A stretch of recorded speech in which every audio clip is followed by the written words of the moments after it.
ஒரு பொய் பிரச்சாரம் தமிழ்நாட்டிலே நடந்து கொண்டிருக்கிறது.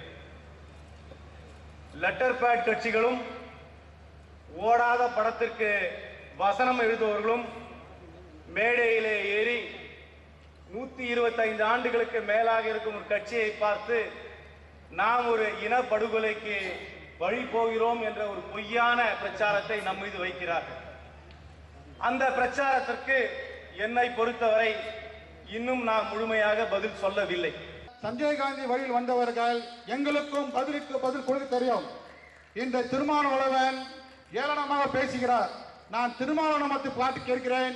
என்றைக்காவது ஒரு நாள் ஜெயிலுக்கு போராட்டத்துல இந்த மாதிரி ஒரு வீரவேசன் மேடையில வந்து ஒரு கட்டப்பாம்பு மாதிரி வீரவேசன் பேசுற திருமாவளவன் எங்களுக்கும் பதிலுக்கு தாக்க தெரியும். ஆனா எங்க தலைவர்கள் வந்து கட்டு போகிறாங்க.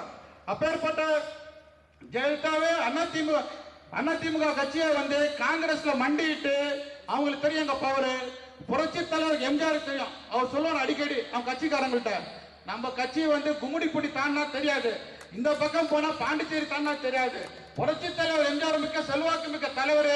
காங்கிரசின் அருமை தெரியும். சாகர வைக்கும் காங்கிரசின் பலம் தெரிந்த தலைவர் புரட்சி தலைவர். நேற்று வந்த துக்குடா திருமாவளவன் நீ ஒன்னும் ஆட்டவும் முடியாது, அசைக்க முடியாது. மீண்டும் எச்சரிக்கிறேன், மீண்டும் காங்கிரஸ் கட்சி பேனரோ நீ கிழிச்சினால் நாங்கள் உன்னை விட மாட்டோம். இந்த ஆளை பற்றி எனக்கு தெரிஞ்சது. அங்கே ஒரு போலீஸ் ஆஃபீஸர் இருப்பார், ஐபி ஆஃபீஸர். அவருடைய வீட்டில் இட்லி வாங்கி கொடுத்து சாப்பிட்டீங்க படுத்து பண்ணிட்டு போவார். அந்த பிரபாகரனை உருவாக்கிய இயக்கம் காங்கிரஸ் இயக்கம். இவர்கள் எல்லாம் இன்றைக்கு இளைஞர்கள் இருக்கின்ற எல்டிடி மக்களை காப்பதற்கு, தமிழர்களை காப்பதற்கு எத்தனை விதத்திலே போராட்டம் செய்திருக்கிறார்கள், எத்தனை விதத்திலே அவர்கள் எல்லாம் முயற்சித்திருக்கிறார்கள் என்பதை இன்றைய லெட்டர் பேட் கட்சிக்காரர்களுக்கு தெரியாது. அவர்கள் தான் வழக்காடு மன்றத்திலே சென்று வாதாடுபவர்கள். ஆனா இவன் பஞ்சாயத்து அட்வொகேட் தான் போய் இதெல்லாம் பண்றான். இதை நீங்க ஒரு தீர்வு காணவில்லை என்றால் தம்பி தியாகராஜன் ஏதோ அனௌன்ஸ் பண்ணாங்களா, அந்த மாதிரி ஒரு படையை அமைச்சா எங்ககிட்டயும் படையா நம்மளால போக முடியுமா? முடியாதா? எங்களாலேயும் முடியும். எங்ககிட்டயும் வீரம் இருக்கு, எங்ககிட்டயும் ஆட்கள் இருக்கிறார்கள். தமிழகத்திலே குறிப்பாக சென்னையிலே நாங்கள் நினைத்தோமையானால் மிக பெரிய அளவில் ஆயிரக்கணக்கான பேர்களை திரட்டி எங்களால் போராட்டம் நடத்த முடியும். காங்கிரஸ்காரர்களை இப்பொழுதுதான் கருத்தொற்றுமை ஏற்பட்டிருக்கிறது. இங்கே அனைத்து தலைவர்களையும் பார்க்கிறீர்கள். நான் எங்களிடத்திலும் வீரம் இருக்கின்றது, வேகம் இருக்கின்றது, தமிழர்களுக்காக செயலாற்றுகின்ற துணிவு இருக்கின்றது. மிக பட்டவர்த்தனமாக தமிழர்களுக்கு நாங்கள் சொல்லுகிறோம்.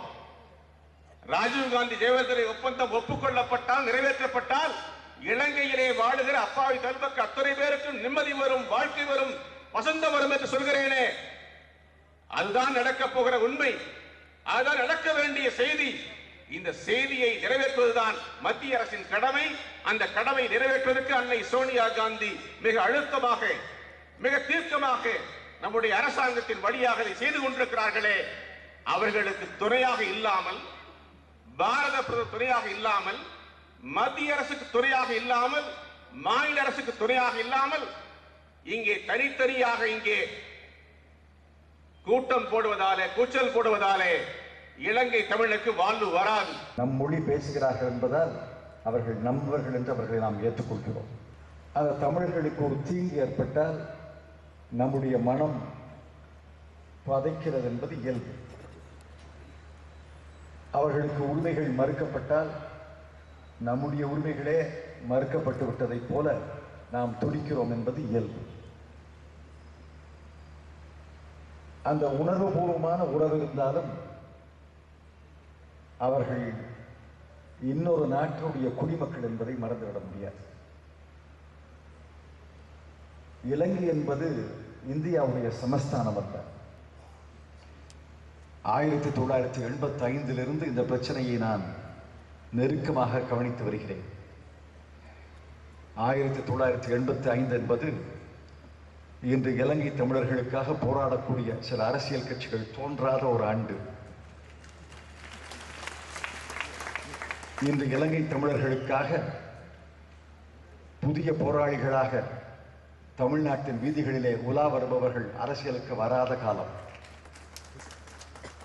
1985 நான் முதலாக நாடாளுமன்றத்துக்கு தேர்ந்தெடுக்கப்பட்டு வெறும் நாடாளுமன்ற உறுப்பினராக இருந்த காலத்திலே அருமை தலைவர் ராஜீவ்காந்தி அவர்களால் பணிக்கப்பட்டு சென்னையிலே நள்ளிரவிலே என்னுடைய வெள்ளை ஃபியட் காரை நானே ஓட்டிக்கொண்டு கோடம்பாக்கத்திலே ஒரு ரகசிய வீட்டிலே பிரபாகரனையும் அவருடைய தோழர்களையும் சந்தித்த நாட்களை நான் மறந்துவிட முடியாது.